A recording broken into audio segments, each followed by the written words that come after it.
All right, good evening, everyone. Thank you for joining us. I believe we still have some folks joining, but for the sake and interest of everyone's time, we're going to go ahead and get started. Thank you so much for your interest in this evening. My name is Pamela Gardner. I am the director for the Delaware Health Sciences Alliance, this evening's host, and we welcome you to this medical profession outreach event where you'll be hearing more from our panel of experts to help guide you from your journey from high school student to attending physician and opportunities in medicine and healthcare looking ahead. So thank you so much for being with us. We will be using the chat feature for questions, or if you'd raise your hand, we'll call upon you. We'll offer opportunities for questions throughout the evening. I'll take care of a few more housekeeping items in just a moment. I'd like to acknowledge our colleague, Susan Austin, who is helping us behind the scenes this evening for all of her efforts in making tonight a huge success. So thank you, Susan, for being here. We're so grateful to have you on the team. And it's my pleasure at this time to introduce Dr. Omar Khan, who's the president and CEO of the Delaware Health Sciences Alliance. Dr. Khan, thank you for being here tonight. Thank you so much, Pam, and thank you everyone for being here today. Pam, in terms of sound check, can you hear me okay? Loud and clear. Thanks so much. Okay, very good. Thank you, Pam, for your leadership in helping put this together. As many of you know, Pam is the director of the DHSA and does an amazing job leading several of our events, including these outreach events. And I want to thank many of my colleagues who have made the time to be here today. And thank you so much for those across the institutions, across the DHSA who are here today. I see Dr. Chris Mason is here, Saskia Richter from the University of Delaware. Dr. Mason is from Delaware State University. And I think we have Tanya Ray as well here joining us from BB Healthcare, and I'm sure others as well. So this is just an opportunity for us to get to answer hopefully some questions for you, help show you the learners the path forward for what medical education can look like, essentially show you what our medical education program in Delaware really looks like. So we hope you'll have some questions for us, and hope to get those answered, show you how getting from high school to medical school and beyond in Delaware is a pretty amazing path, and we hope that many of you will consider taking that. Great. Thank you so much. And I echo Dr. Khan's sentiments. Thank you to our panel of experts for taking time this evening to be with us and lend their guidance and time. This event would not be successful without you. And we'll introduce our panel in just a few minutes. Susan, if you want to go ahead and advance to the next slide, please. Thank you. Just a quick update or awareness around DHSA. DHSA is a standalone 501c3 institution and organization. We focus priorities of interest on workforce development, pipeline development for healthcare, medical education, research, and health policy and economics and advocacy. Our membership structure is detailed here with the logos that you see of the institutions, and the presidents of those institutions sit on our board. So we are very engaged and very connected to pre-med and the healthcare workforce landscape across Delaware, as well as medical schools in Philadelphia, which we'll hear about in just a little bit. Next slide, please. Relative to what we can expect this evening, please note that our event is being recorded. We will share a link to the event once it's available and uploaded.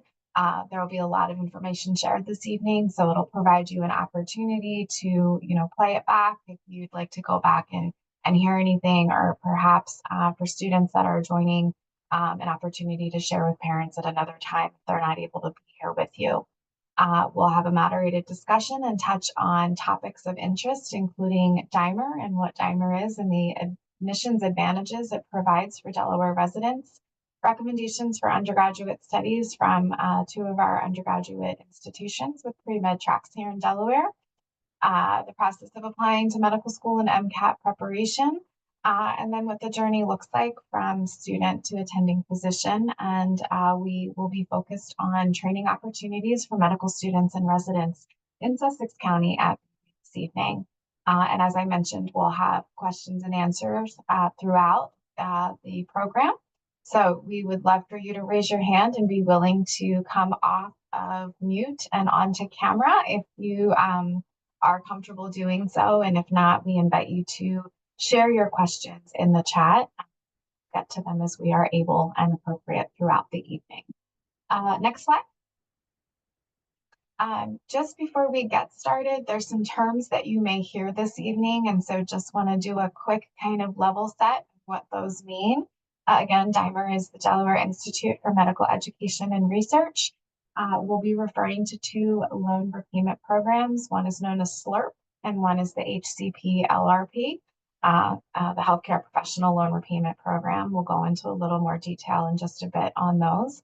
And you may hear the term post-bac, and that is for those that have completed their undergraduate studies, but perhaps have not completed the appropriate science requirements or haven't met full academic requirements for admission into medical school, and the opportunity to kind of go back and focus on those needs so that you can move forward in your applications to medical school and meet the academic requirements for admission. Next slide, please. As I mentioned, we have an esteemed panel joining us this evening from across the state and different areas of expertise. So as mentioned, we have exceptional undergraduate recommendations and presence here with Del State University and the University of Delaware. We're grateful for our partners at both of these institutions who offer exceptional pre-med tracks for not only Delaware students, but for all students. We have two DIMER medical students who are currently attending medical school and are from Sussex County, so we look forward to hearing from them as well. And we have representatives from undergraduate medical opportunities and graduate opportunity learning and residency training programs at BB Healthcare. So we look forward to hearing from our panelists just shortly. Again, thank you for your time and thank you for our participants for your interest this evening, making this event possible for us to spend time with you. It's now my pleasure to re-invite Dr. Khan back to come off of mute to talk a little bit more about DIMER with us.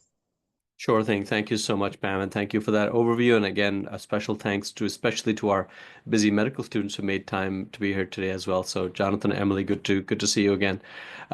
So, DIMER really is our Delaware Medical School advantage, and you'll hear directly from the panels. So I won't take up too much of your time, but really, this is about how do you get from where you are right now in high school to where you want to ultimately get to in health sciences? And I certainly hope that you consider choosing medical school. Today's discussion is about medical school, but we have a similar program for dental school as well. It's called DIDER.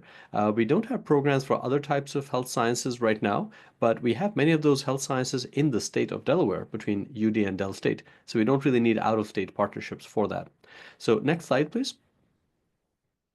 Thank you. So DIMER was started back in 1969, so over 50-year-old partnership. Delaware is actually one of a few states in the country which doesn't have its within border 4-year medical school. And what that really means is we actually have a 2-year medical school. The second half of medical school, which is a branch campus or clinical campus, we have several of those throughout the state. Christiana Care functions as a branch campus, BB functions as a clinical campus, Bay Health functions as one, so does Nemours.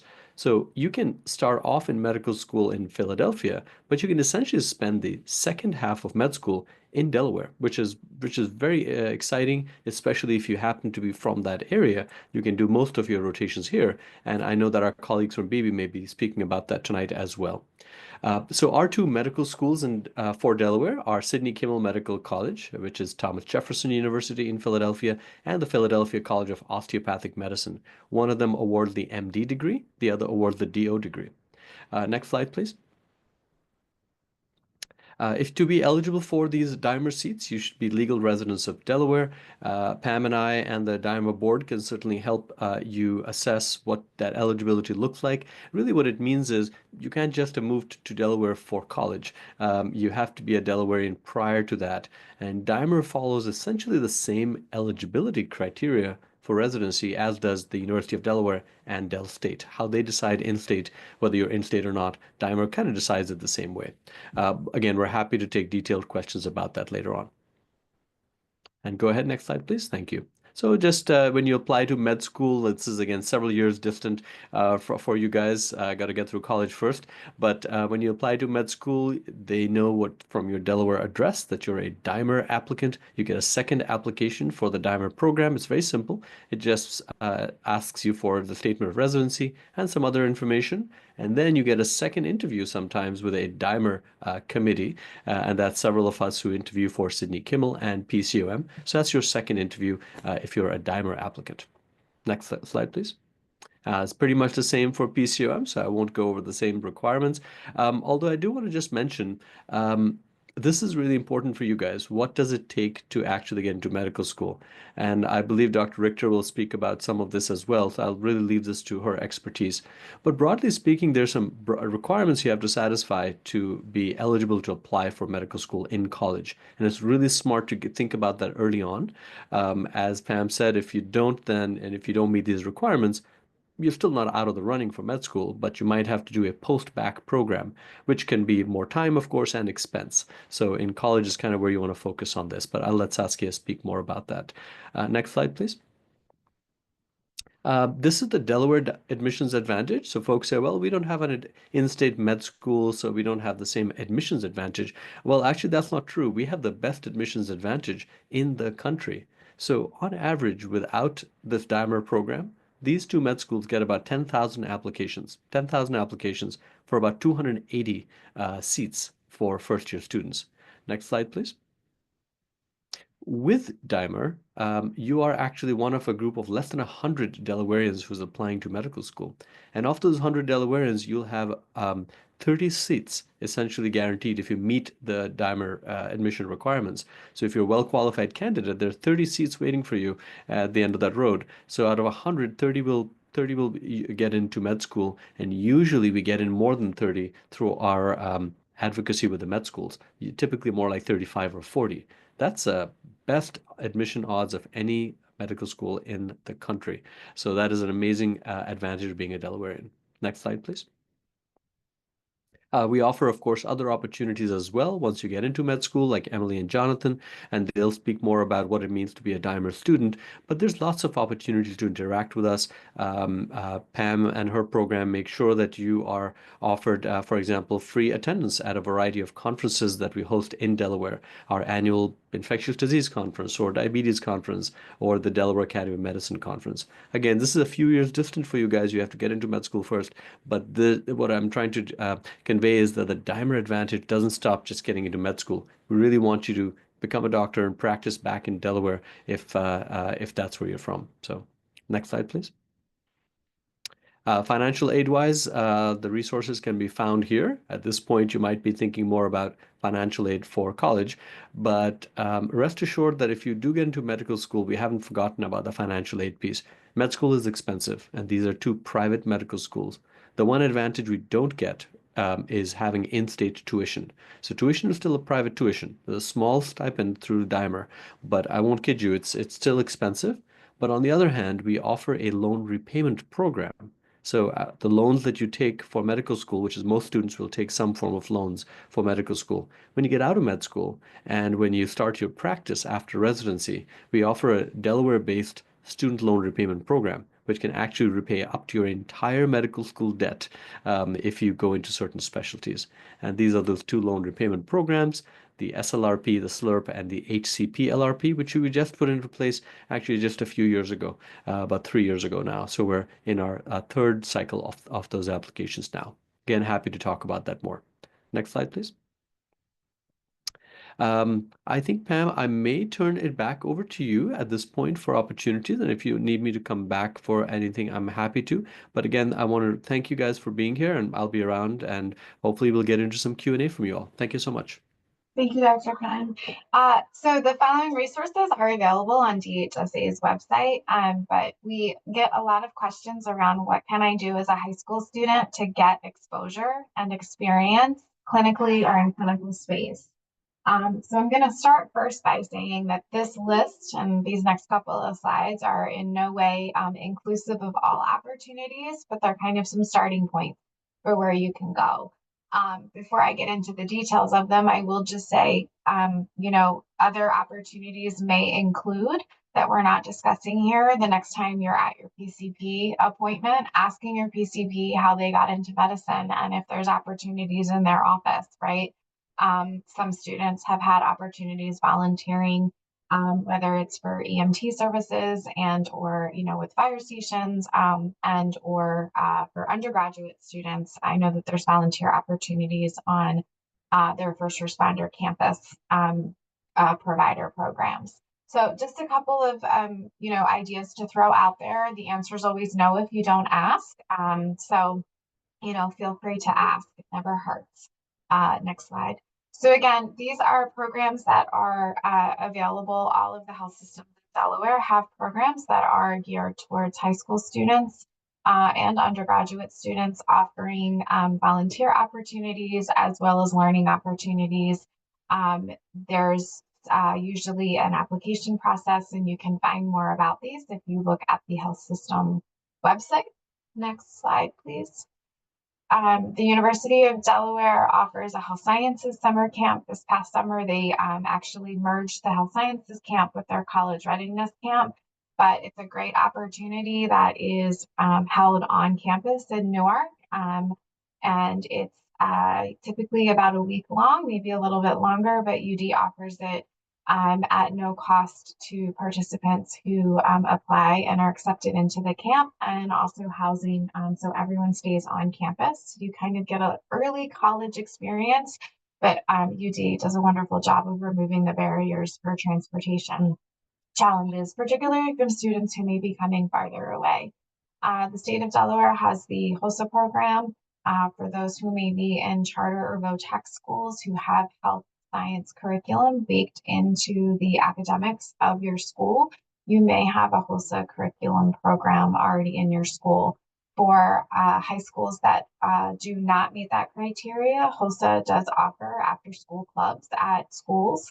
If your school doesn't have one, HOSA loves to have student-driven initiatives and are always welcome to students reaching out with interest in having a HOSA after-school club at your school if there's not already one there. I'm going to call out that Dr. Victor has put in that the application to apply for the UD summer camp is April 15th, and I believe she included a link with more information. Apollo Youth in Medicine is typically Newcastle County focused, but it's another opportunity. Delaware Academy of Medicine offers mini-med. It is virtual, so it's easy to attend across the state. It's typically 6 to 8 weeks in length, I believe. And it goes through a variety of different of exposure to different areas and specialties within health, as well as different professions as well. You complete all of the sessions in the cohort, you get a certificate of completion at the end, and it is offered free of charge as well. And then there's a medical assistant program at Westside. So again, these are not meant to be all inclusive, but meant to offer a starting point for ways in which you can start looking to get involved and get more exposure and experience if of interest to you. Next slide. We're now going to invite our esteemed colleagues, Dr. Richter and Dr. Mason from UD and Dell State respectively, who are going to speak a little bit more about recommendations for undergraduate studies. And then we'll take a break for questions. So if you have questions, feel free to jot them down so you don't forget them. And we'll invite you to either, again, use that raise hand feature shortly if you're comfortable coming onto camera and off mute, or the chat function. I'm going to invite Dr. Richter to go first, and then we'll follow up with Dr. Mason. Dr. Richter, thank you again for being with us this evening. Yes, thank you. Okay, give me 1 second. I'm gonna share. Oh no. I got a new computer and it's not giving me my options to normal share. Let's try this. I was going to say, if you'd like us to switch to Dr. Mason if you want to. Yeah, if you don't mind, I have to give Zoom permission. Sure, that's fine. And if you want to email me the slides on the side, we can get it set up for when it's your turn. Yeah, feel free to email it to either of us, Saskia. We can take care of it. Thank you. All right. So Susan, would you like to pull up Dr. Mason's slides then? And we're going to pivot. Expect the unexpected here. Dr. Mason, from Associate Dean for the College of Health Sciences at Dell State University. Thank you as well for taking time to be with us this evening. We're excited to hear more about the opportunities at Dell State. Thank you very much, Ms. Gardner. Thank you all for being here and for the opportunity to engage with our future doctors of Delaware. So we will jump right in. Again, as Ms. Gardner stated, my name is Chris Mason. I am the Associate Dean here at Delaware State in our Wesley College of Health and Behavioral Sciences. My goal tonight is pretty simple, which is to provide you with some information that'll help provide you or help prepare you for medical school while you're in college, hopefully here at Delaware State. But if not, the information will be applicable to whichever institution you choose to pursue your undergraduate education. Next slide, please.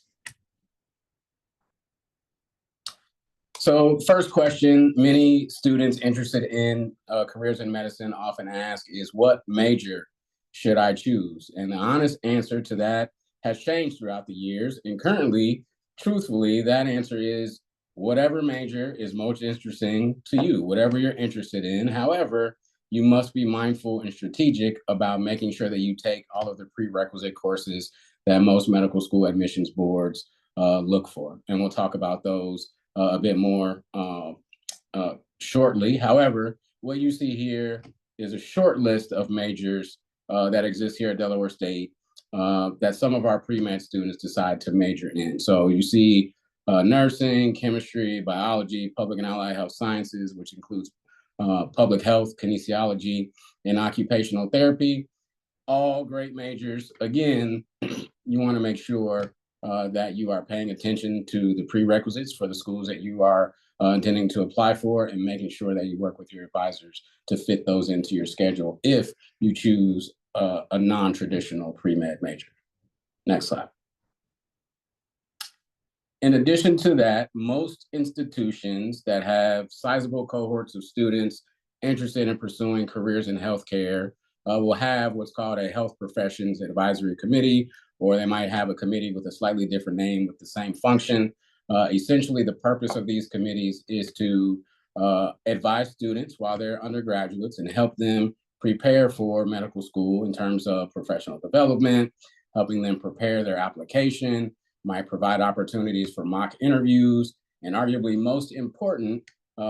most important function of an HPAC or advisory committee would be to provide your letter of recommendation that you would submit along with your application to the medical schools that you're interested in. And so we have a health professions advisory committee here at DSU, inclusive of myself, also Dr. Sharice Winstead, who is our Dean of the College of Agriculture, Science, and Technology, Dr. Charlie Wilson, who's the Associate Dean in that college, and Dr. Cynthia Van Golen is a faculty member there. And then we have an external member named Dr. Aurelia Whitmore, who we also work with. Next slide. No, it's late and you've already finished up school for today. If you'd indulge me for just a few minutes, just give a brief lesson or some tips that I like to call pre-med prep 101. First being, you need to start early in the process. So Dr. Khan alluded to that, that essentially your preparation for medical school starts in high school. So kudos to all of you for attending the call tonight in this meeting, as it is indicative that you are ambitious and that you've essentially already checked off those first two bullet points that you see here.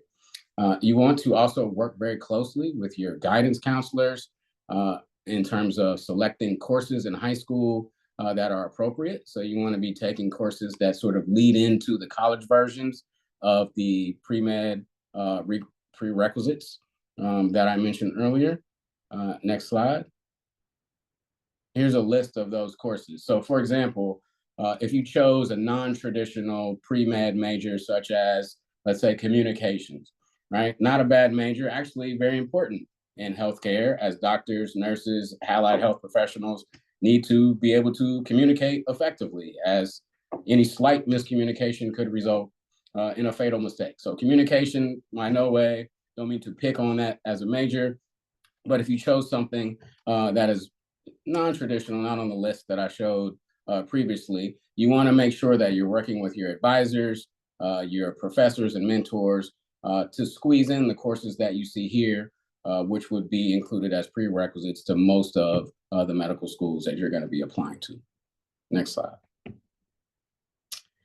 Also, I encourage you to engage and network not only with people who are already practicing or already doctors, but while you're in school, make sure to create relationships with your academic advisors, your faculty, department chairperson. Essentially, these are going to be the people who contribute to your letters of recommendation, who are going to be integral in your matriculation at the undergrad level. So I always tell students not to make the same mistake that I did as an undergraduate. I always did fairly well in school and didn't think that I needed extra help. So I would, go to class, take a lecture, or even take an exam, and I'd leave right away and not pay attention to office hours or anything like that, because I felt like I was pretty much well-versed enough to pass the class. But what I didn't realize is that I was foregoing opportunities to network with individuals that could play a prominent role in my development moving forward. So don't miss out on those opportunities, even if you are Delaware's sharpest student. Health Professions Committee, you can go back, sorry. Health Professions Committee, I mentioned that. Again, another group of people who you certainly want to network with and get involved with, as their role is essentially to prepare you not only for the application process of medical school, but for success once you reach that goal. And then a bit of practical advice that I would give is that you need to take some or have some personal investment and take ownership in your journey to medical school and beyond. So as you transition from high school into higher education, you'll still have support. We pride ourselves on wraparound support, but that support starts to look different, and you are forced to take ownership of your education at the college level. So it's a cliche, but you're going to get out of it what you decide to put into it. Next slide. And then finally, I just want to encourage you to use all of your resources that are at hand. So at DSU, we have many resources, like I said, what we like to call wraparound supports to make sure our students have what they need. And those include an Inspire Scholarship. So we have supports for all of our students and then some specific to students pursuing careers in medicine. Our Inspire Scholarship is available to graduates of Delaware high schools who have a minimum of a 2.75 GPA and that qualify for federal financial aid. Those students who meet that criteria could be eligible for a full 4-year scholarship to Delaware State University. Also, we have a chapter of MAPS, which is our Minority Association of Pre-Medical Students, student-run organization that supports and advocate each other. They provide opportunities for professional development, opportunities to go see speakers, and other opportunities for experiential learning for our pre-med students. And then the last two, we have a Kaplan MCAT prep course that's available to our juniors and seniors that are pursuing medical school. It's offered to them free of charge. So DSU has established a relationship with Kaplan where we're able to offer the prep course completely free. In addition to that, DHSA, we've created a partnership with them for the students who complete the MCAT prep course, where they can then have the cost of the MCAT exam covered. So essentially a scholarship to cover the cost of the test, which is phenomenal. And it breaks down and eliminates some barriers, some common barriers that are commonly encountered by our students here at DSU. And that concludes what I have. Happy to answer questions when the time is appropriate. But until then, thank you for listening. Look forward to engaging with you a little bit later. Thanks. Dr. Mason, thank you. That was incredible and such a such a concise amount of information around all that DSU offers in such a short but concise highlight. And so that was a lot. So again, there will be a link to the recording available. And we have hopefully success. I have the slides for Dr. Victor, so we're gonna try a screen share here and hopefully this works going forward. So bear with me 1 second. Thank you so much. Thank you, Dr. Mason, for jumping in. Yeah, no problem. And can you see the slide that you're hoping to see? Yes. Oh, thank you so much. And I've lost everything else. So if I need to do anything, I can't see you. So just let me know when to go forward or not. Sounds good. Right, so everybody, thank you for having me on this call tonight. My name is Dr. Saskia Richter. I am the Program Director for the Medical Scholars Program and the Interim Director for the Center for Health Profession Studies here at the University of Delaware. So I'm going to talk to you guys a little bit about what our center offers. So here's a very long pitch of what our actual mission is. But the idea of the Center for Health Profession Studies, which we often just abbreviate as CHIPS, is to provide guidance for any University of Delaware student interested in pursuing careers in healthcare. I know today's talk is mainly focused on pre-med, but our office does the gamut of pre-health. If you're interested in dentistry, occupational therapy, nursing, we even sometimes see veterinarian students come in as well. You are welcome to come to our office and utilize the resources that we have available here at CHIPS. If you could do the next slide, please. So our team, I am not alone in helping to run our center. As I mentioned, I'm the director of our center as well as our medical scholars program, which I'll talk about in a couple of slides. We also have Dr. Jen Nowen, who's from the biology department, who oversees our health professions evaluation committee. It's very similar to programs that you would see at DSU. Miss Caroline Tillman is our academic program coordinator. She keeps everything running in the office, all of the programs from when you show up in new student orientation to when you're an alumni needing assistance with your medical school applications. And then finally, Mr. John Buckley, who is our full-time health professions advisor. So you can come to him Monday through Friday, 9 to 5, and have one-on-one advisement appointments, as well as some other workshops that he offers. So we're a small team, but we do a lot here at UD. So a little bit agenda here, what we're going to talk through programs and offerings. And we have a lot that are offered at the University of Delaware for pre-health students. Again, I'm going to kind of give it a spin here of medicine, but we can meet with any student interested in healthcare. And there's a lot of great opportunities, both with our office and our registered student organizations. So first up, the living learning community. I'm going to kind of talk about these in a chronological way. So this is our freshman specific housing or first year specific housing. You are eligible to apply to this living learning community if you are interested in anything related to healthcare. I will say we typically don't see pre-nursing students in this living learning community because they have their own community. What a living learning community is we have an entire floor of a residence hall. It's typically between 25 and 30 students where everyone on that floor is interested in pre-health, which means you are going to have a roommate, you're going to have neighbors who are in intro chem with you, in intro bio, or trying to navigate what student organization should I get involved with? How do I volunteer? How do I get to shadowing? So this is a first year experience. It's throughout your entire freshman year that you can live in the living learning community.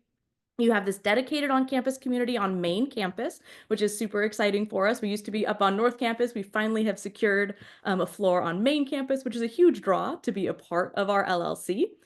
And then not only do you have a community that's built around it, but there's programming. So every month there is a more professional event, whether it's a panel, networking, learning how to start a resume for the first time, and there's a fun social event. So you can see we have our flyer there for a Pizza and Pals event that we had run a couple of years ago. And there's a little spring schedule of some different things that we've done as well on the professional side.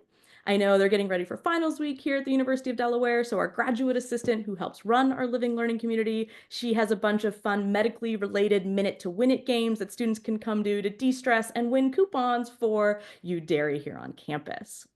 Now, part of the living learning community is we do have a pre-health specific UNIV 101 class. So all freshmen at the University of Delaware are required to take a first year experience course. Some majors have specific ones that you have to take. Some majors do not. Our UNIV 101 section is available to those students who are in majors without specific first year experience seminars necessary.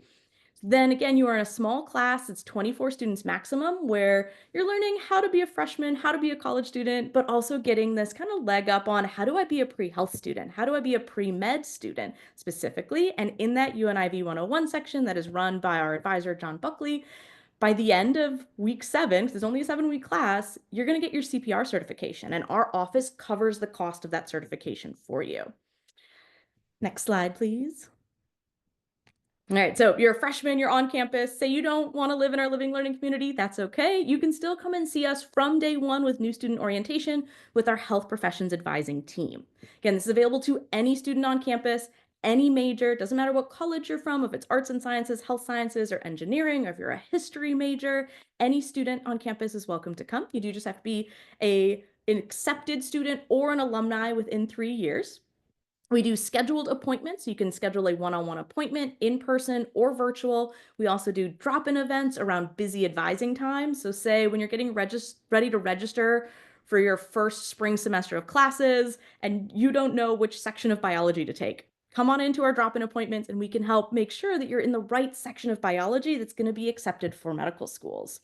We do various advising events throughout the year.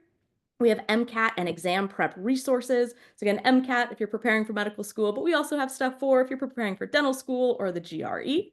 And then we have networking events. So that's actually one of my favorite photos down in the bottom there. That is from an event we started last year called Clinical Connections that DHSA was actually present at as well, where all of our students from the University of Delaware who were interested in Delaware-specific pre-health resources could come and talk with professionals and learn how to network. And we're super excited that this upcoming spring in 2025, we're actually going to partner with several institutions across the state and DHSA to host our second version of this event. All right, the Medical Scholars Program. So unique to the University of Delaware and unique to Delaware, as you guys heard from Dr. Khan, that we don't have our own medical school, but we do have partnerships. So University of Delaware has a 4-year early conditional acceptance program. Now, this means you don't get to shave off a year of undergrad and go to med school early. You still have to do all 4 years at the University of Delaware, but you can get early acceptance to one of our 4-year medical colleges. So we partner with Philadelphia College of Osteopathic Medicine, which is also one of our Dimer schools, Rowan Virtua School of Osteopathic Medicine in New Jersey, and then Sidney Kimmel Medical College at Thomas Jefferson, the other Dimer school in the Philly area. So if you are interested in this program, it is very, very competitive because again, it is conditional acceptance, but you find out about halfway through your junior year whether or not you are accepted to med school. So about a year ahead of your peers who are going through more of a traditional pre-med timeline. As part of this program, we actually provide a unique major. It's the Bachelor of Arts in Liberal Studies. So you earn a degree, the BALS we call it, that gives you access to special courses. Some of the highlights of the BALS for the medical scholars is practica courses. Our students, when they graduate from the University of Delaware with this degree, will have 250 plus hours of hospital experience before they even get to medical school. So we partner with Christiana Care and with the VA clinic here within the state of Delaware to get shadowing experiences specific for our students. You earn credit towards your degree for these. And we also have a study abroad experience that I'll talk about in a couple of slides that you could use as well. Students in the Medical Scholars Program, that degree gets you all of the classes you need to be eligible to apply to medical school. You get to take a bunch of really fun humanities courses because we know that being a physician isn't just about the science, right? You have to know what is the human experience and what goes behind that.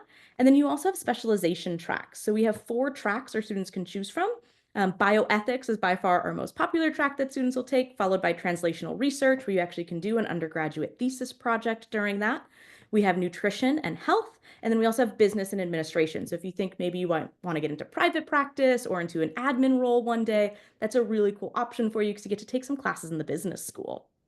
The Medical Scholars Program also has programming throughout the year. This includes workshops on resumes and personal statements and interview skills. We do cohort bonding activities. There's a mentor-mentee program involved as well. Now, this is not the route for everybody. If you are interested in medical scholars, you do have to be interested in one of our 3 partner schools because it is early conditional acceptance. There are other ways that you can go to one of these schools or to many other schools across the country that we can help support you with here at UD as well. And we'll talk about those in a couple slides. All right, Health Professions Evaluation Committee. This is probably the most popular option that our students interested, specifically in medicine and dentistry, are going to go through to prepare themselves for those programs. Now, as I'm sure you guys have heard over the last hour and 11 minutes, or 45 minutes here, that applying to medical school, applying to dental school, it takes a lot of work, and there's GPA requirements, there's shadowing requirements, volunteer requirements. The goal of HPEC, the Health Professions Evaluations Committee, is to help you get all of that information that you need for your applications and house it in one place, and then have those of us here at the University of Delaware and local clinicians review all of your portfolio before you're going to send it off to your professional schools, right? And we can help determine, are you ready to apply? Do we need to take a gap year? Do we need to do a post-bac to make sure that you're ready? So our next slide goes a little bit more in depth on what HPEC is all about. So medicine and dentistry is the most common option for HPEC, but we do also review optometry and podiatry applications. And the development of your packet, you are going to submit on a beautiful online form now, instead of having to do paper copies like they were pre-COVID, your personal statement, your resume. You're going to have all of your letters of recommendation submitted to this committee, a log of your volunteering and your shadowing hours. Everything's in one place. Think of it as a housing source for all of your packet. And then our committee itself will assign you to 2 interviews. Typically, it's going to be 1 faculty member here at the university and then 1 local clinician in the area that you're interested in, whether it's medicine or dentistry or optometry or podiatry. And then those interviewers will talk about, why do you want to go to medicine? Tell me about your experiences. What's been the hardest part of undergrad? A true kind of test run for what a medical school interview might be. They would then come back to our committee and we review your packet, we review your interview, and as an institution, we would give you a ranking of highest recommendation, recommend with enthusiasm, recommended, or not recommended at this time. And a lot of people will get disappointed if they're not recommended at this time. It's actually a good thing, right? Like, we're telling you, we're not saying you're not ever going to be recommended, but we would like you to take time now to build that application better. So this is really a good place to kind of get a test run on, am I ready for professional school? This is typically completed the spring semester before your application cycle, so it is far in advance for all of you. If you are thinking you're going to want to go straight to medical school after undergrad, this would happen in your junior year, but you are eligible to complete this process even 3 years after graduation, because we are seeing more and more students are taking time off between undergrad and professional programs. All right, study abroad is something that our center is super excited to offer every winter session. So we partner with a group called Atlantis. They've actually recently been acquired by a group called CEA Kappa, which is actually going to give us even more opportunities for study abroad across the globe and not just in Europe.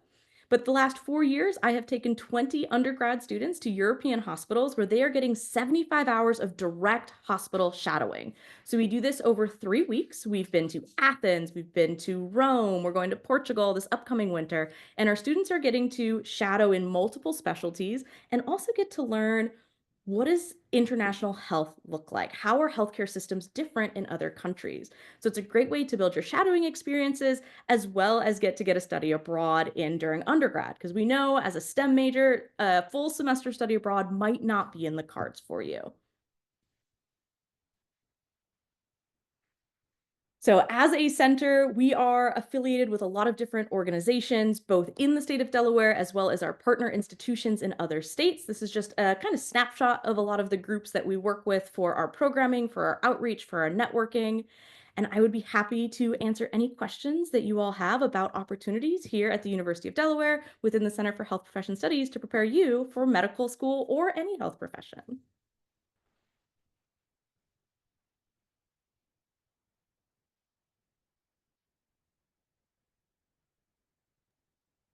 All right. Thank you so much, Dr. Richter.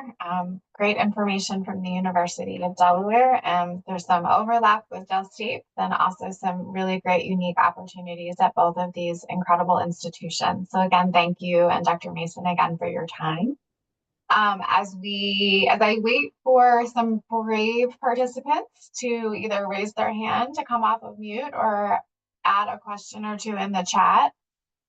We did have some pre-submitted questions and just some great points for clarification as well. So I'm going to start there until we see if anyone asks anything else, but a lot of great information.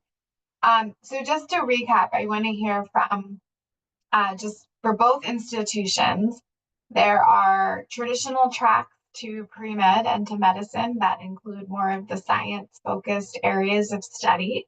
But for students who are interested in non-traditional paths, as we would call them, and areas of concentrated study outside of health sciences or biological sciences, we would everyone is available to get this pre-med advising at both institutions. So I just want to make sure that we call that out. If you're in a non-traditional path, you may need to do a little bit more work to identify yourself with the pre-med advising offices, but all students are welcome no matter what. You both touched on MCAT prep programs that are offered and resources through your institutions. And I'm so grateful that you did that as well. We know that students who take a formal MCAT prep program tend to do better on the MCAT exam itself than those who perhaps maybe study alone. And we know that these exams come with an expense. So DSU offers it free for their students, which is incredible. And I know the University of Delaware offers discounted programs as well. I just would like to also call out that DHSA has a partner in the Harrington Trust that offers MCAT prep programs that are scholarship based as well. And so our partners here are really doing wonderful work in supporting and removing barriers for those.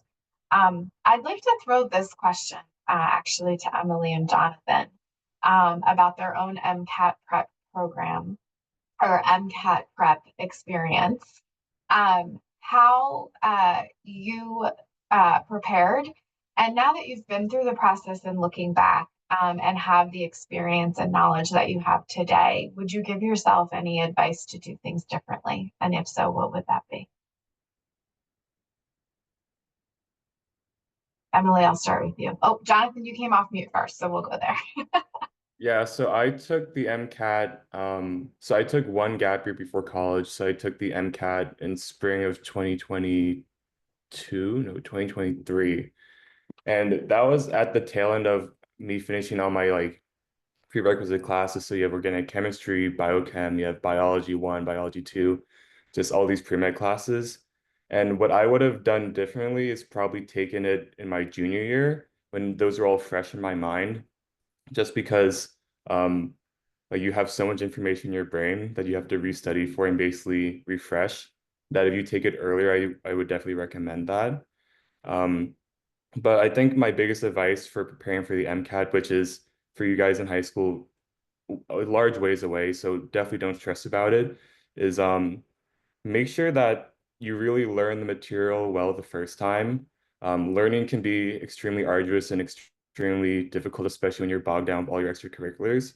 But my advice would be, even if you don't like the subject, convince yourself that you love it anyway, because it's going to come back far in the future and you'll need to know it later on anyways. So definitely work as hard as you can in the moment so you don't have to work hard later on.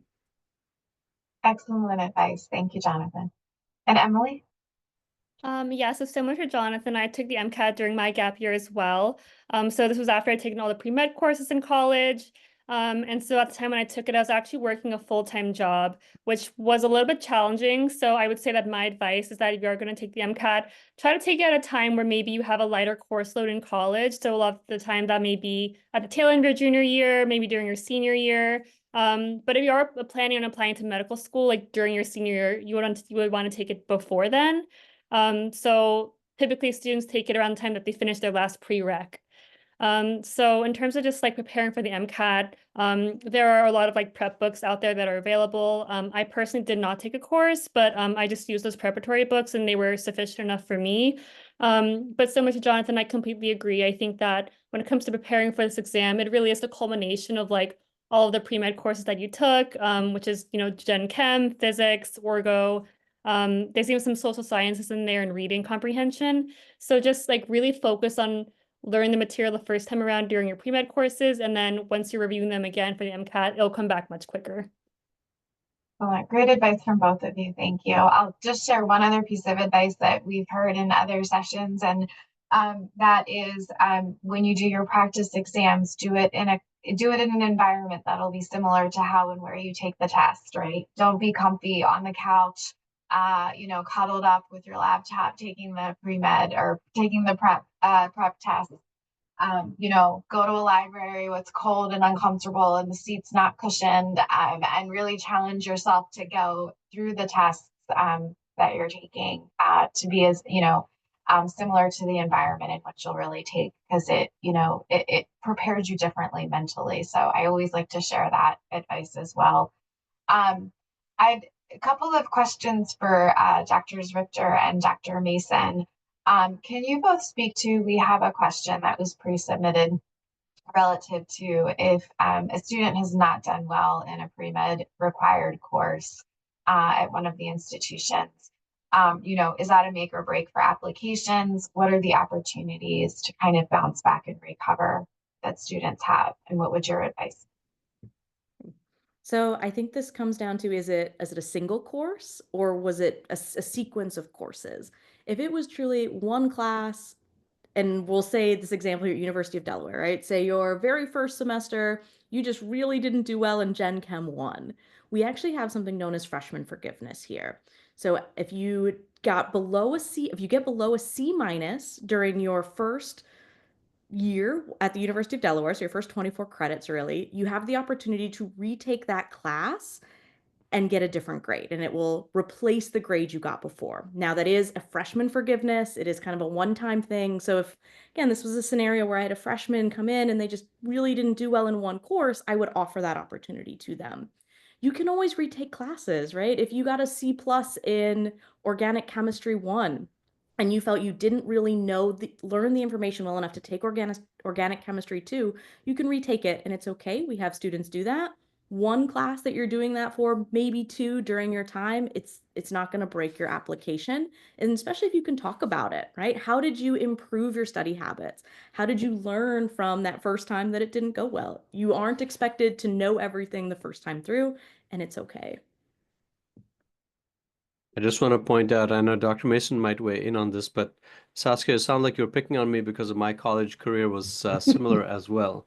And I had the similar experience. That's why the question kind of resonated with me also, and that's why I put it in the chat. So when I did the same thing, it was organic chemistry that tripped me up. And I wasn't fortunate enough to go to one of these fine Delaware-based institutions, although I was a Dahmer candidate. I went to college across the way at the University of Pennsylvania. They were not known for their kind, gentle approach to science teaching at that time. And yeah, sure enough, my organic chemistry first time grade was absolutely looking like it was going to be below a C. And I thought this is not a great idea. So I chose to withdraw from the course and then figure out some study habits. And one of the biggest pieces of advice that I got was from a fellow classmate who said, let's not don't do the same thing again. You're going to get the same result. So figure out what it was to guarantee success. And that's really what I had to do. So anyway, so thank you for that advice, Dr. Richter. Dr. Mason? Yes, I would agree with both of you. My answer was going to be a blend of what both of you said. We also have a forgiveness policy at DSU, which is considerably more forgiving than what Saskia just described. So it extends past freshman year.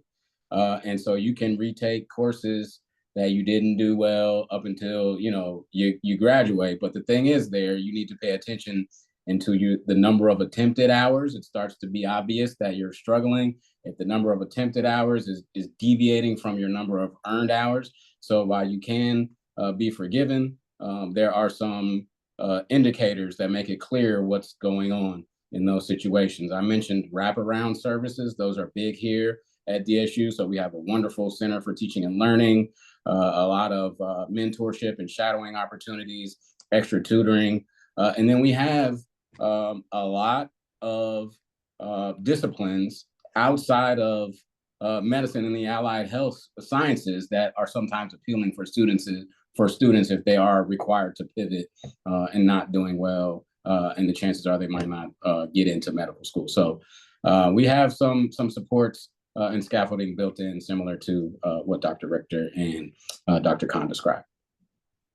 Thank you both, and thank you to the student that submitted that question. I have to say, we do these several times a year, and every time we do one of these, I learn more. And so I'm so excited to hear about these forgiveness programs. Makes me rethink my freshman year of college, and I wish there was a forgiveness program for some of those courses.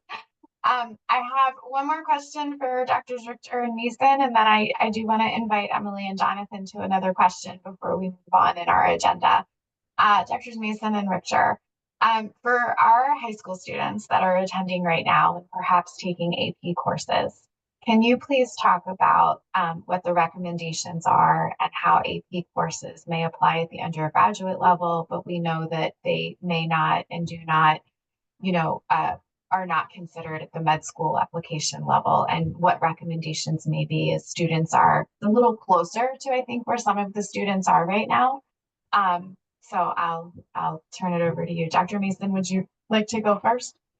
Yeah, my answer is pretty straightforward. I don't discourage students for pursuing AP credits. I think they're valuable and they help prepare students for college. But the reality is that once you arrive on campus and the types of courses that you take, there is a considerable difference. And so while I think it's a good general college preparation, students should understand that there's not as much weight given to those same courses in terms of their preparation for medical school and the application process. Dr. Richter, anything to add from you, Dee? Yeah, I agree with Dr. Mason there. AP classes are really good in preparing you to be exposed to that content. But I always recommend my freshman students, like if you took AP biology and you get the 5 and you get the credits, still take biology here at UD. Because if you don't, again, medical schools aren't necessarily going to accept your AP credits, but you'll still need to have 8 credits of biology to apply to med school. And do you want your first semester freshman year to be taking a 300 level biology class because you've already taken credit for the 100 and 200 level courses? So think of it as a way you get this like jump start in high school with AP classes, and then you can come to campus. It's almost like a refresher that first semester with general biology and general chemistry, even calculus, right? You can then learn, how do I be a college student? How do I adjust to college courses, which are harder and much different than AP classes, I promise you. And you can have a little bit easier transition and then get that really strong freshman GPA to help get you through organic chemistry in your sophomore year. I just want to Excellent. re-emphasize that point, Saskia. So that's a critical point. A lot of students don't really think about what it takes to get into medical school and how hard college can be as well. And some very motivated high school students will wind up just loading up on AP courses to quote unquote place out of them in college. What they've really done is place out of A and into B. So it's like out of the frying pan into the fire. And now you're in these super difficult courses with other pre-meds who've taken those courses in college, and that's not easy. And so I think your advice is well taken. And maybe in the next set of questions we can get around to the role of advising. How do we advise our high school students what best to do in this transition time, how to transition to college, how to make decisions that are smart, that may seem smart in high school, but you might want to modify them. So maybe we can get to some of those after the next set, Pam. Great, that sounds wonderful. I do want to invite Emily and Jonathan quickly to touch on the first section of our evening. So I have a two-part question, and I'll invite Emily to answer first, and then wrap up with Jonathan before we move on to our colleagues from BB to be thoughtful of time here. Both of you are Dimer students, and you're both from Sussex County, and so I would love to invite you to share from your perspective what it means to be a Dimer student. And then also you're, if I'm not mistaken, both part of a unique track at SKMC, which is the PSAP program. And so if you would maybe take a moment to highlight that opportunity, particularly for our participants from Sussex this evening. So Emily, I'll start with you, and then Jonathan will head over to you for contributions. Yeah, so my experience as as a Dimer student has just been wonderful so far. Since I was probably around your guys' age in high school, I knew I wanted to go into medicine. And I was very much in the same position where I was like looking at the different opportunities I could take in order to like get to that goal. And so when I was applying to medical school, I found out about the Dimer program and just how wonderful it is to have this kind of advantage where I can apply to medical school and get that special consideration because I am from Delaware. And you know, my experience so far being in med school, being a Dimer student has just been so wonderful. Everyone on this panel here I've met at some point, like during my like medical school career. I'm always getting emails and getting support from them. So there definitely is a community and a sense of just like camaraderie among all the colleagues in Delaware, which has been so wonderful. Right now I'm a third year medical student, so I'm actually doing my clinical rotations. And what has been really cool is that, like they were saying earlier, one of the advantages is that you do get to do your rotations in Delaware. I'm doing one right now at Bay Health in Dover, which is, you know, a hospital that I grew up not too far from. And so it's been super rewarding, just like having the opportunity to learn medicine, but also like practice that and apply that in my community, a place that I am already very familiar with, having been born and raised here. So it's been really awesome in that regard. In terms of the PSAP program, so this is a special program that's only done at KMC. It stands for the Physician Shortage Area Program. And essentially it caters towards students who are from rural areas, particularly Kent County and Sussex County. And the goal is to recruit students from these more rural areas, get them to go into medicine with the idea that hopefully someday you might come back and practice in the area. And it is really wonderful because the faculty at Jefferson specifically are just so kind and they're so supportive, and they, you know, they really want to help guide you through medical school and just like, you know, be there to get you through some difficult challenges. I definitely feel like my med school experience would not have been the same without them. You know, you come in meeting a group of students who also come from rural backgrounds, so you have that shared interest together. And so it's just been a great supportive community. Thank you so much for sharing, and particularly not only about your experience as Dimer, but highlighting the PSAP opportunity as well. Jonathan? Yeah, so Emily's actually my sister, so we have similar experiences in terms of like where we were raised. So we both went to Sussex Tech for high school in Georgetown, and we're all very familiar with like, you know, the Seaford, the Georgetown, the Rehoboth Beach area. I don't know where you guys are from, but like Sussex County isn't big, so we are all connected in some way somehow. So we all have a similar upbringing. And I think the Dimer advantage is huge. Just knowing that like there is a huge shortage of physicians in Southern Delaware. I personally didn't know many students. Actually, I don't think I knew any students in high school who actually went on to medical school myself. So I think seeing that disparity and knowing that like there's not many people actually pursuing these journeys can be very daunting. So I think it's really important to know that there is a huge advantage for students like us with backgrounds like us. And it's important for us to go into medicine to treat the communities, treat our parents one day, treat our grandparents, just to make sure that they have a good life moving forward. And my biggest recommendation would be to seek out mentorship from people in your community, because they know that there's a shortage of us and they really want to ensure that we get the mentorship and the capabilities that we need to continue on this journey. So definitely reach out to people, whether it's like, you know, your own pediatrician or maybe your parents' primary care physician. These people all want to know that, you know, you have a path and they all want to make sure that you're making the right direction. So to me, that's like the biggest Dimer advantage, knowing that you're in a tight-knit community and that there are people who actually care for you and want to see you succeed.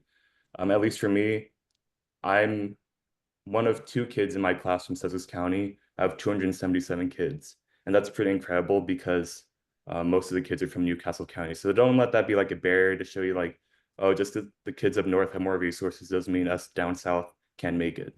And also, the PSAP program is for kids only in Kent and Sussex County.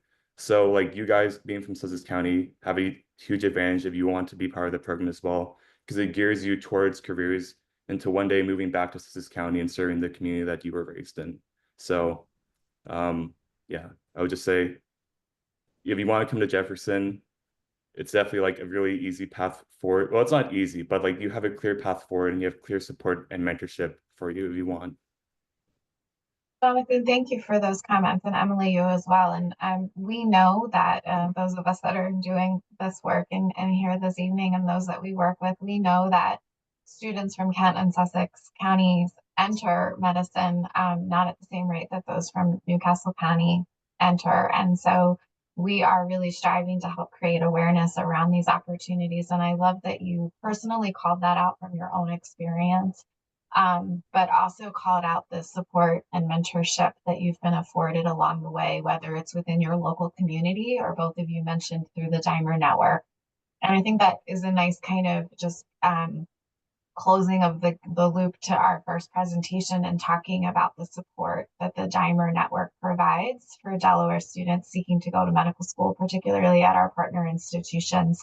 There are significant leaders, many of who are here tonight, and many of whom we work with that are not represented this evening across the state, that are invested in the success of your future and your journey, and your ability to return to Delaware to serve the community and provide care and or represent Delaware should you decide to go elsewhere. We of course hope that you come back.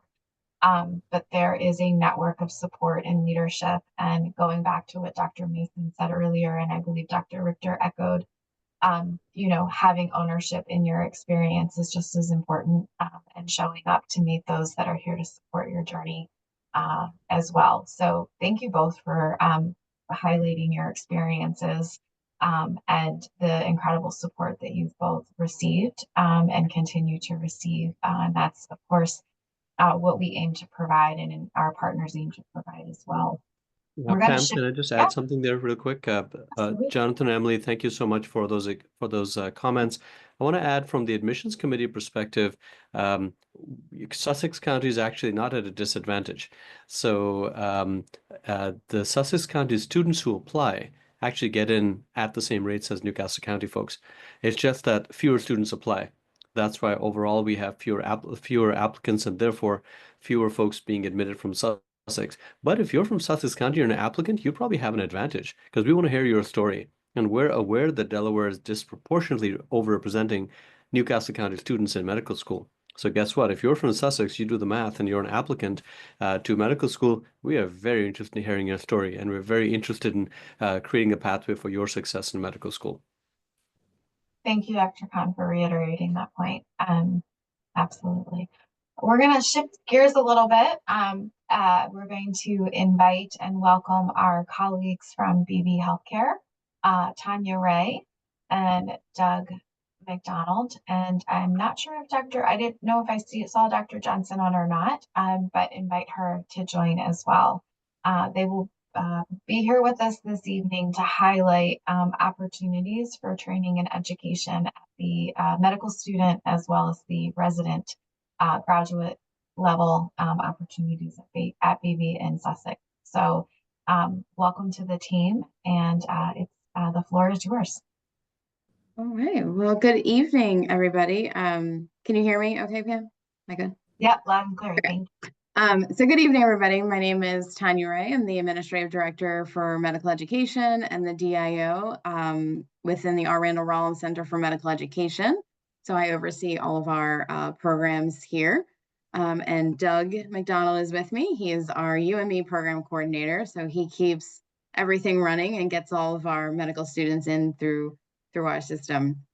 And unfortunately, Dr. Johnson could not join us this evening. Obviously, she got pulled away of patient care as a palliative care physician. That's just the nature of the business when that happens. She did get pulled away, so I apologize. So BB Healthcare, we established the R. Randall Rollins Center for Medical Education in 2022. I joined BB in January of 2020, originally from Philly. I actually worked at the Philadelphia College of Osteopathic Medicine for 12 years before going over to the GME side. So you, as high school students now looking into undergrad and then medical school, you would come to Doug and I once you're done at UD or Dell State. You're in PCOM, you're in Sidney Kimmel, you're a Dimer student. Then you would come to Doug and I around your second year when you're looking at where do you want to do your third year of your clinical. Like Emily said, she's doing some stuff at Bay Health. BB is a core clinical campus for the Philadelphia College of Osteopathic Medicine. So we take up to 5 of their third-year medical students who do their entire third-year curriculum downstate with us, and then some of their fourth year as well.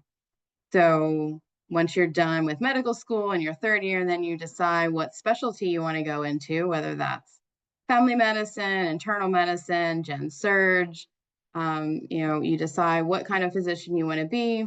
Then we would talk about residency programs. So in your fourth year of medical school, that's when you would start applying to residency programs. So currently, BB has a family medicine residency program. We started that program in July of 23, and we are expanding to several different specialties, including internal medicine, psychiatry, a transitional year program, and then some fellowships as well. So geriatrics, hospice and palliative care, and probably sports medicine.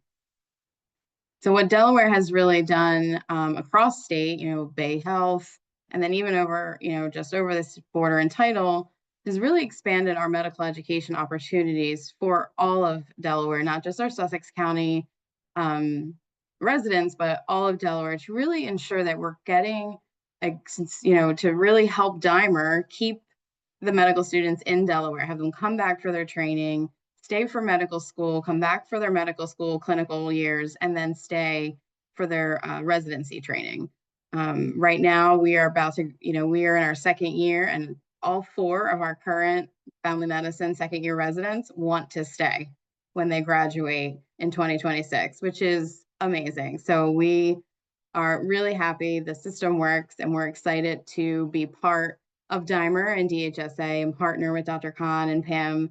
It has been an amazing partnership. And yeah, we're just excited to have all of you on the call tonight. Like Dr. Mason said, you're definitely ahead of the game, and definitely see that you're motivated to, serve our community.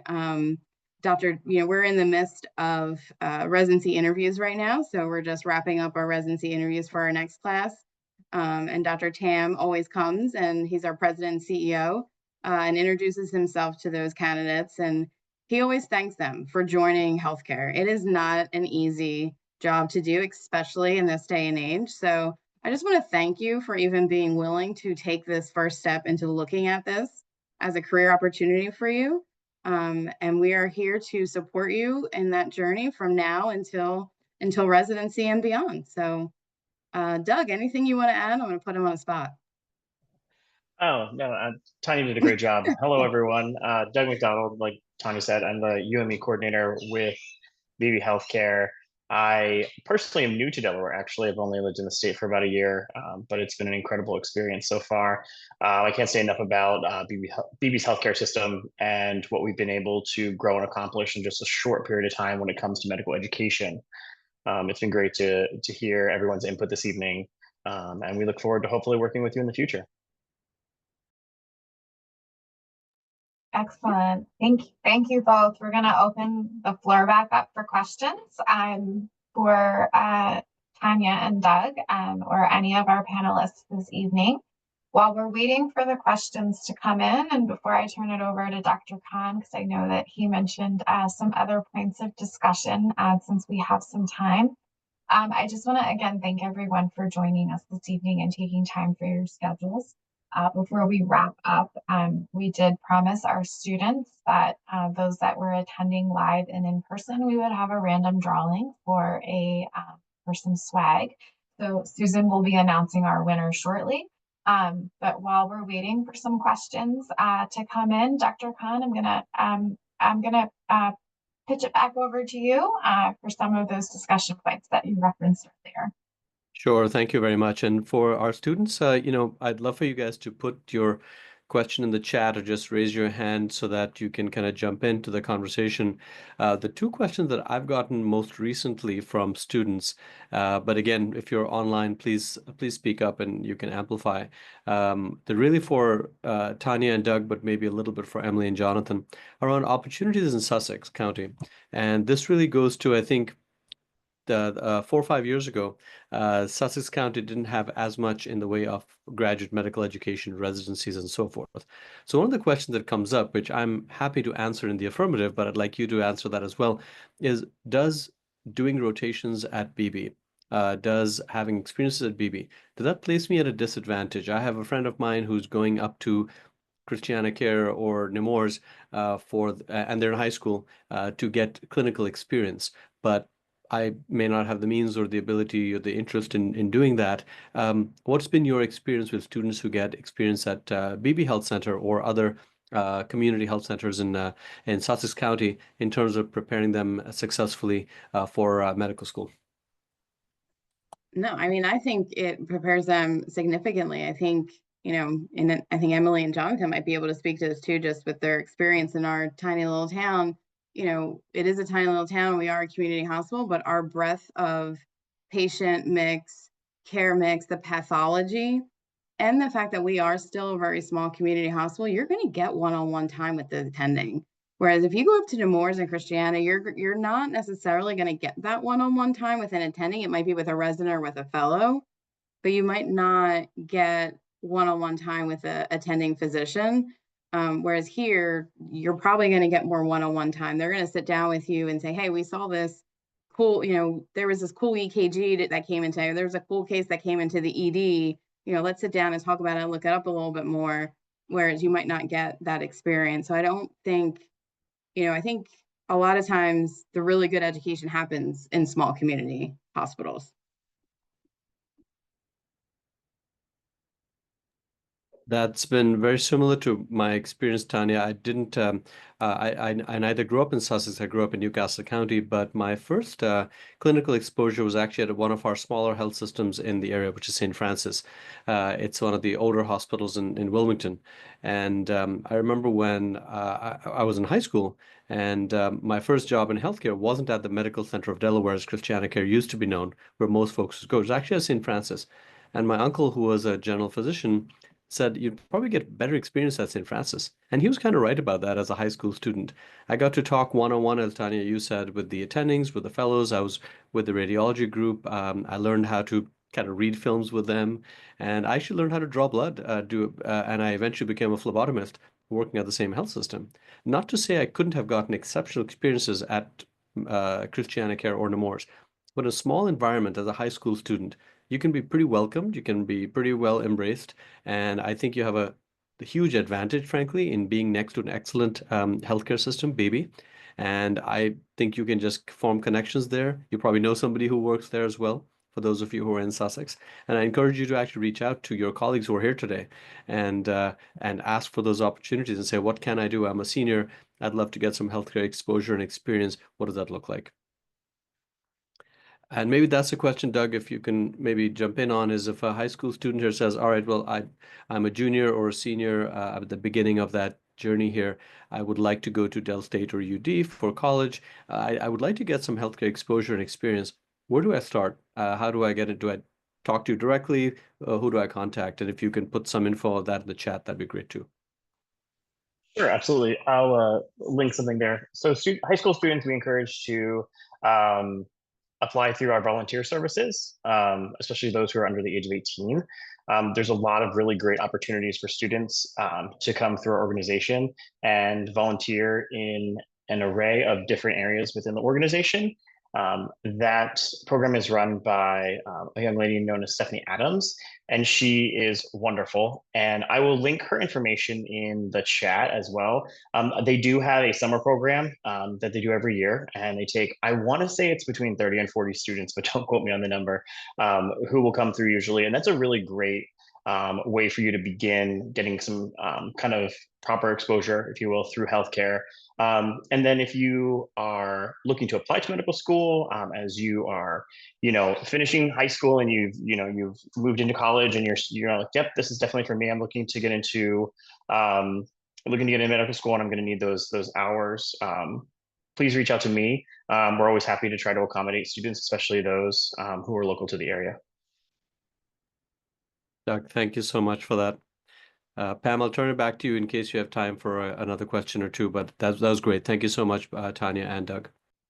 Thank you so much. I'm just throwing in the chat real quick a link to the DHSA website, the page where we have opportunities for high school students. I don't want to discourage Doug from posting Stephanie's information, but we do have a link to the volunteer program at BB on our website as well. So I'm going to link it there in the chat real quick as well.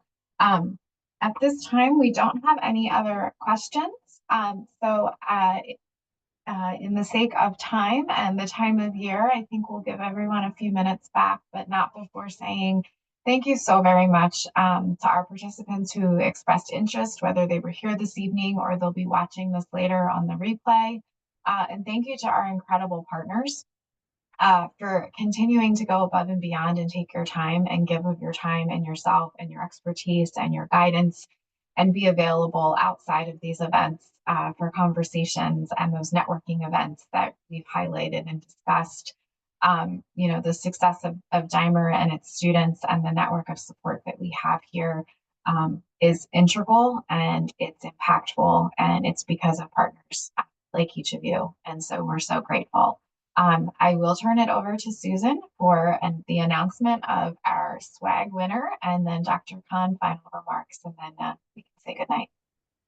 Hi, so I have old school names of students in a bowl here. So our students who are present, I have all your names in a bowl here, and we'll choose our winner is Marcus. So Marcus, if you would please email me your mailing address. I know I've emailed you a couple of times today to give you the link and to follow up about our presentation tonight. So if you just want to email me your information, I will make sure that you receive your swag. And I just threw your email address Great. in the chat as well. Thank Easy you. reference. Thank you, Susan. And thank you all. And Dr. Khan, final remarks. Sure, that's fantastic. I really like it. Congratulations, Marcus, and thank you for, to Susan and Pam for doing that. Thank you, Susan and Pam. Looks like Marcus has a question. So Marcus, we will get back to you in the chat on that, on the information.